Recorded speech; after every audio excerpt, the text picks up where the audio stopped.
जी बच्चों, जो हमारा सवाल था कि हमने फूल के 4 हिस्सों के नाम भी बताने और इनका काम भी बताना है।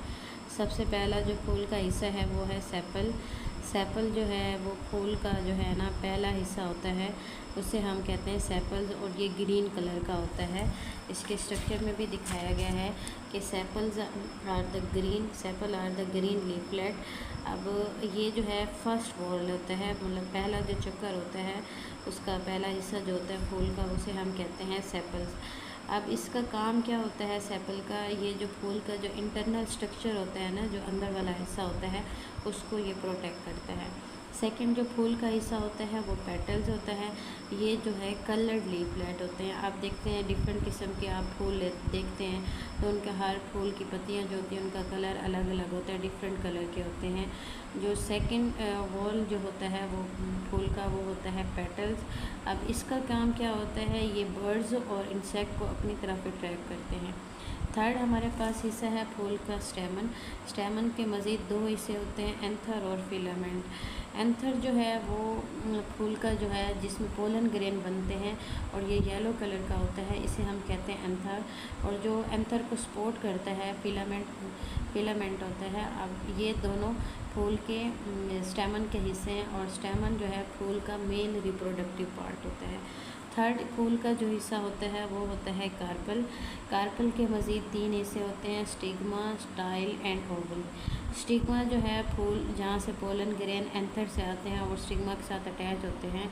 और स्टाइल जो है जो नेक शेप हिस्सा होता है जहाँ से पोलन ट्यूब गुजर कर ओवरी में जाती है, और ओवरी के अंदर मौजूद होते हैं फीमेल आर्गन। तो फूल का जो फीमेल रिप्रोडक्टिव हिस्सा होता है वो होता है कार्पल, और इसका मेल रिप्रोडक्टिव हिस्सा होता है स्टेमन। तो ये था हमारा फूल का स्ट्रक्चर। उम्मीद है आपको समझ आ गई होगी। आप इसको डिटेल से सुने भी सही और इसको समझे भी सही। और अगर किसी को मसला है, ये समझ नहीं आए, तो मैं इसको दोबारा समझा दूँगी। अच्छा बच्चों, और इसका आंसर जितना आपने करना है ना वो मैं हाईलाइट करके ना दोबारा ग्रुप में भेज रही हूँ। उसको आप जो है अपनी नोटबुक के ऊपर, साइंस की नोटबुक के ऊपर, अभी फ़िलहाल नोटबुक के ऊपर लिखते रहें होमवर्क में। जब ये चैप्टर एंड हो जाएगा, जब हम न्यू चैप्टर स्टार्ट करेंगे, तो वो आपने क्लास में जो वोकेशन रजिस्टर होगा उसके ऊपर लिखना है। अभी फ़िलहाल ये हमारा टर्म का सिलेबस था जो अभी कंप्लीट होने वाला रहता था, इसलिए नोटबुक पे लिखना है। सारे बच्चे नीट करके लिखें ताकि हम जो है ना इसको दोबारा मुझे लिखवाना ना पड़े, वरना मैंने आपसे दोबारा लिखवाना है ये काम। Okay, thank you. अब हम सेल पोलिनेशन पढ़ लेते हैं। सेल पोलिनेशन को पढ़ने से पहले मैं आपको डायग्राम से समझा देती हूँ।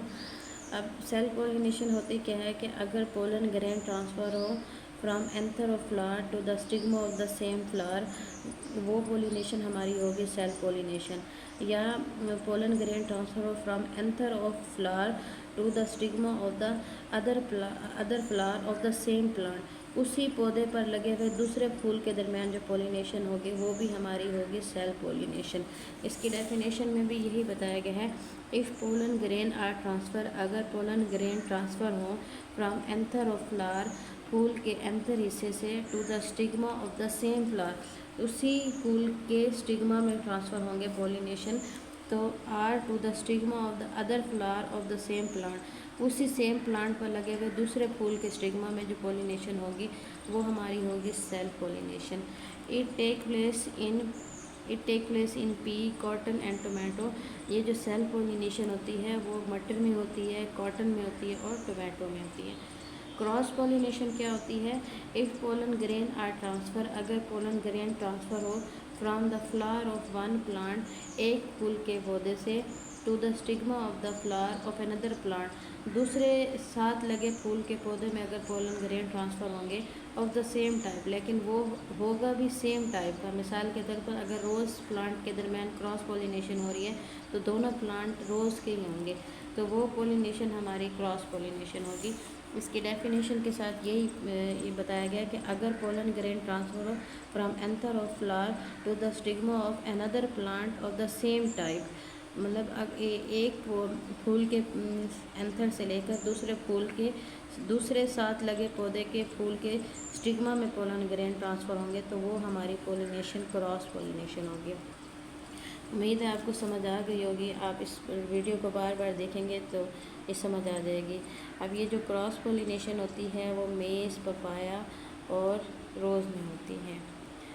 Thank you. अब हम देख लेते हैं कि सेल्फ पोलिनेशन क्या होती है। इसकी डायग्राम से मैं आपको समझा देती हूँ। आपके पास 2 गमले हैं, फूल वाले पौधे हैं। तो एक गमले के ऊपर जो बहुत से फूल लगे हुए होते हैं, अगर वो फूल के उन फूलों के पौधों के दरमियान पोलन ग्रेन का ट्रांसफ़र होगा तो वो हमारी होगी सेल्फ पोलिनेशन। लेकिन उसी क्यारी के अंदर एक और फूल का पौधा है, तो उनके दरमियान जो पोलन ग्रेन ट्रांसफ़र होंगे एक फूल के पौधे से दूसरे फूल के पौधे तक, तो वो पोलिनेशन हमारी होगी क्रॉस पोलिनेशन। ये इसकी डेफिनेशन में भी यही बताया गया है, if pollen grain are transfer, अगर पोलन ग्रेन ट्रांसफ़र हो फ्रॉम एंथर ऑफ फ्लावर, फूल के एंथर वाले हिस्से से अगर पोलन ग्रेन ट्रांसफ़र हो from anther of flower to the stigma of the same flower, to the stigma of the same flower or to the stigma of the other flower of the same plant, या stigma of the other plant, मतलब जो same plant के ऊपर लगा हुआ उसी क्या है। अस्सलाम वालेकुम स्टूडेंट, आज हम क्वेश्चन नंबर 3 और 4 सॉल्व कर रहे हैं। कंपेयर ग्राम सीड एंड मेज सीड। ये मैं आपको समझा देती हूँ कि ग्राम और मेज सीड में क्या डिफरेंस है। ग्राम सीड जो होता है जिसे चने का बीज कहा जाता है, और मेज सीड जिसे छली का बीज कहा जाता है। ग्राम सीड के अंदर 2 कॉटिलेडन होते हैं, इट हैज़ 2 कॉटिलेडन। हम जब चने का बीज तोड़ते हैं तो उसके 2 हिस्से बन जाते हैं, उन 2 हिस्सों को कॉटिलेडन कहा जाता है। और मेज सीड है उसमें 1 कॉटिलेडन होता है। इसके अलावा सेकंड डिफरेंस है endosperm is absent. Gram seed जो है चने का बीज है, इसमें एंडोस्पर्म नहीं होता, और मेज सीड में एंडोस्पर्म प्रेजेंट होता है। एंडोस्पर्म क्या होता है? एंडोस्पर्म जो है मेज सीड के अंदर वाला हिस्सा है जहाँ पे वो फूड को स्टोर करता है। इसके स्ट्रक्चर में हम देख लेते हैं। एंडोस्पर्म जो है मेज सीड में मौजूद होता है, जो जहाँ पे वो फूड को स्टोर करता है। इस यहाँ पे ये भी बताया गया, there is an endosperm inside the seed where food is store, जहाँ पे उसकी फूड जो होती है वो जमा होती है। इसके अलावा थर्ड डिफरेंस है इनका, embryo is present at the centre of the seed. Gram seed होता है, उसका जो एम्ब्रियो होता है वो सीड के बिल्कुल सेंटर में मौजूद होता है। अब एम्ब्रियो क्या है? एम्ब्रियो जो है एक छोटा सा लीव होता है जो अभी पैदा नहीं हुआ होता है, लेकिन जब हम उसके लिए कंडीशन ठीक होती है, उसको पानी दिया जाता है, उसको सही रोशनी मिलती है, तो वो इस सीड से एम्ब्रियो जो है, एम्ब्रियो से नया प्लांट बनता है। और इसके अलावा मेज सीड है, इसमें embryo is present at one side of the seed. इसमें जो है एम्ब्रियो एक साइड पर मौजूद होता है।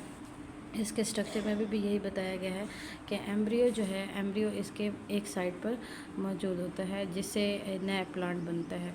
एम्ब्रियो जो है अनडेवलप प्लांट होता है, जब कंडीशन सही होती है, उसको पानी और हरारत और सब कुछ सही मिलता है, तो एम्ब्रियो से नया प्लांट बनता है।